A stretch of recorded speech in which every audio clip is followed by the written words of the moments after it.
अथ खष्टो अध्याय माने छठा अध्याय। सप्ताह यज्ञ की विधि। सनकादि कहते हैं, हे नारद जी, सर्वप्रथम ज्योतिषी को बुलाकर शुभ मुहूर्त पूछना चाहिए।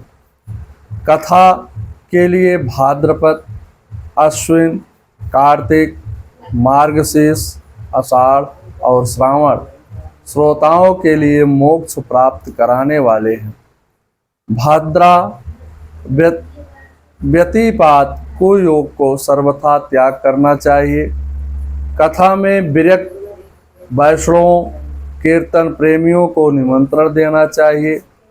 कथा श्रवण किसी तीर्थ में, वन में अथवा अपने घर पर अच्छा माना गया है। तीर्थे वायपि वने वायपि गृहे वा श्रवणम मतम। मंडप को केले के खंभों से सुसज्जित करना चाहिए। वक्ता का मुख पूर्व विमुख हो तो श्रोता उत्तर की ओर मुख करके बैठे।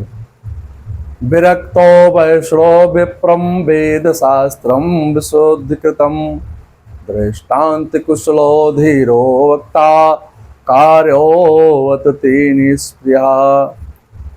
विरक्तः विष्णो रक्तः अर्थात विष्णु भक्त ब्राह्मण जो वेद शास्त्र की स्पष्ट व्याख्या करने में समर्थ हो, दृष्टांत दे सके, विवेकी एवं निष्प्रिय सात्विक स्वभाव वाले वक्ता को आसन पर विराजित करना चाहिए।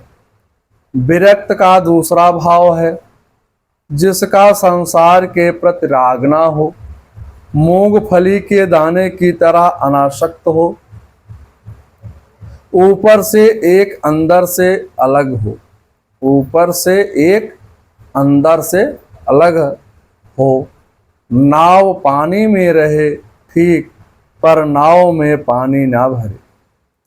संसार आसक्ति नहीं, प्रभु आसक्ति वाला हो।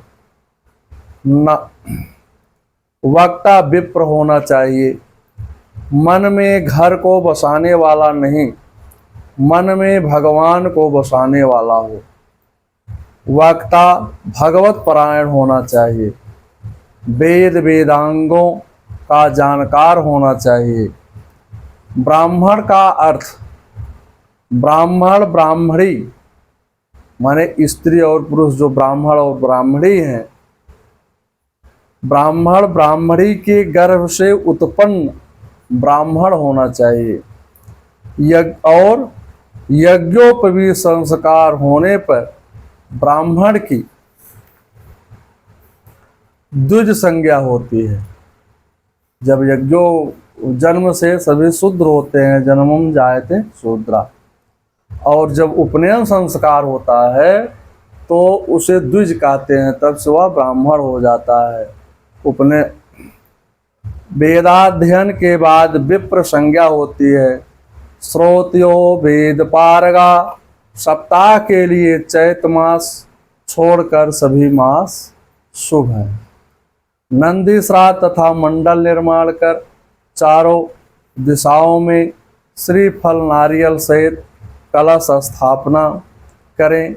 गणेश नवग्रहादि का प्रतिदिन पूजा करना चाहिए। मंडप में शालग्राम शिला स्थापित करें। सामर्थ्य अनुसार सोने की विष्णु प्रतिमा बनाकर प्रधान कलश पर स्थापित करें।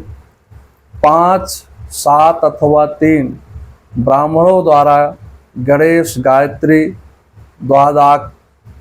द्वादश अक्षर मंत्र का जाप करवाएं। सभी निमंत्रण पत्र विनम्र शब्दों में भेजें।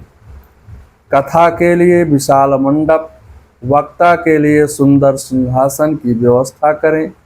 वक्ता के सामने 7 पंक्तियां श्रोताओं की बनावें, जिनमें एक सत्यलोक सन्यासी, दूसरा तपोलोक वानप्रस्थ, तीसरा जनलोक ब्रह्मचारी, चौथा महलोक ब्राह्मण, पांचवा स्वलोक क्षत्रिय, छठवां भूलोक वैश्य, 7वां भूलोक अंत्यज के बैठने की व्यवस्था करें।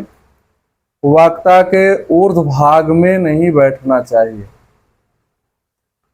वक्ता के बराबर या ऊपर आसन पर नहीं बैठना चाहिए। वक्ता को एक दिन पूर्व और कर्म करा लेना चाहिए।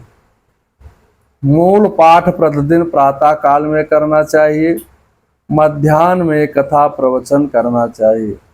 श्रोता 7 दिन तक व्रत धारण कर कथा सुने।